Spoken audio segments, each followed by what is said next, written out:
Cookery சேனலை பார்த்து யார் வேணாலும் சமையல் பண்ணலாம். ஆனா சுவையான சமையல் பண்றது எப்படி? நான் இதயம் நல்லெண்ணெயில சமையல் பண்றேன். ஆஹா ஓஹோன்னு பாராட்டுறாங்க. நீங்களும் இதயம் நல்லெண்ணெயில சமையல் பண்ணுங்க, பாராட்ட வாங்குங்க. தினம் தோறும் வாங்குவே இதயம் இதயம். கர்நாடகாவில் மூடா எனப்படும் மைசூரு நகர்ப்புற மேம்பாட்டு ஆணையம் பயனாளிகளுக்கு வீட்டு மனைகள் ஒதுக்கியதில் 4000 கோடிக்கு ஊழல் நடந்ததாக சொல்லப்படுகிறது.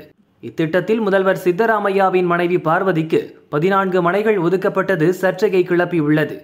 கர்நாடகா தலைப்புச் செய்திகளில் இடம் பிடித்து வந்த இந்த ஊழலை ஒதுக்கி வைக்கும் வகையில் புதிய ஊழல் வெளிச்சத்துக்கு வந்துள்ளது. கோவிட் தொற்று பரவிய காலத்தில் முதல்வர் எடியூரப்பா தலைமையிலான பாஜக ஆட்சியில் 13,000 கோடி ரூபாய் செலவு செய்யப்பட்டுள்ளது.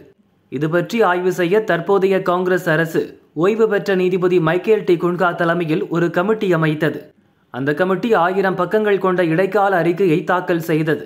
அதில் கோவிட் காலத்தில் செலவு செய்யப்பட்ட நிதியில் நூற்றுக்கணக்கான கோடி ரூபாய் ஊழல் நடந்திருப்பதாக கூறப்பட்டுள்ளது.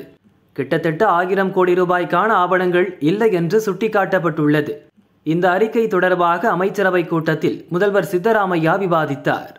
மைக்கேல் டி குன்ஹா கமிட்டி இறுதி அறிக்கை தாக்கல் செய்ய ஏதுவாக அதன் பதவிக்காலம் 6 மாதத்திற்கு நீட்டிக்கப்பட்டுள்ளது. மூடா ஊழலை கையில் எடுத்துள்ள பாஜக முதல்வர் சித்தராமையாவுக்கு குடைச்சல் கொடுத்து வருகிறது.